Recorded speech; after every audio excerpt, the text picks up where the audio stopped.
Alan, maraming salamat muli sa pagkakataong ito. Ako magpapasalamat sa oportunidad na to, Kuya Boy.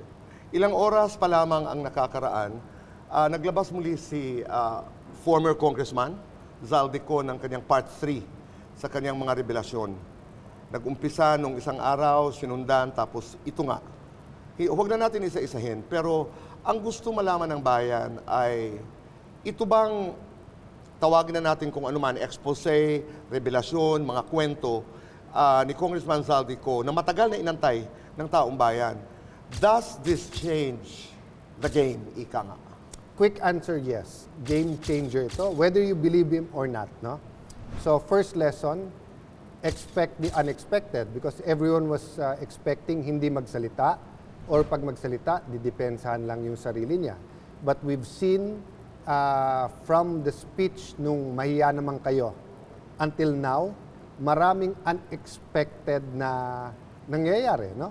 From the change of leadership sa Senate, yung ICI, sari-saring protesta, kung sino mga pangalan ang binabanggit, kung ano yung lang ghost, Kuya Boy, di ba? Until now, I join everyone in being outraged, pero this belief talaga that in this modern day, and then hindi sa sulok yung nandyan sa Bulacan at nandyan sa Cebu, nandyan sa iba't ibang area, no? I'm not judging per se kung ano yung ghost, but yung kung gaano kabigat, hindi lang yung corruption pero yung scheme. But Kuya Boy, ang question para sa akin kasi is sari-saring protesta, sari-saring paraan na iparinig sa atin lahat. Naggalit kami, kailangan ng pagbabago.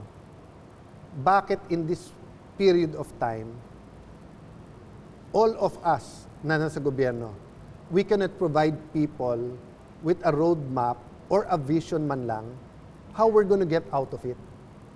So we're all busy in showing that there's a hole, in digging that hole, in showing na eto masama, siya masama, eto masama, siya. We all agree na eh. Kaya nga outrage na tayo eh. Pero parang yung kakulangan to paint a vision na, okay, ito yung masama, ito yung mali, ito yung tama. This is the first step, the second step, ito yung mangyayari. No? One can say it's because it's ongoing pa. As you said, game changer after game changer. I mean, pag-upo ni Ombudsman Remulla is obviously was a game changer because iba din yung activism at direction niya. Pag-upo ni Senator Ping sa Blue Ribbon, but even pag-upo din ni Senator Marcoleta, it was game changers because we did not think that these two gentlemen will really face the lion in the face, yung corruption na to, no? Yung rally ng September 21, yung nagaganap na rally ngayon, I think these are, iba lang yung, yung level of pagiging game changers. So, let me put it this way, Kuya Boy, parang there's something so familiar with what's happening, especially to people a little bit older than us na inabot din yung martial law. Mm-hmm. But especially for me na martial law baby, inabot ang EDSA 1, EDSA 2, EDSA 3, inabot yung Hello Garcia, yung maraming skandalo, yung Napoles scandal. So there's something so familiar, but there's also a lot of things that are so unfamiliar, Kuya Boy, no? Which is also, anong endgame para sa lahat?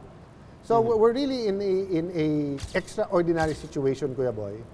But I'll repeat myself, there's extraordinary opportunity for real change, for transformation in our country.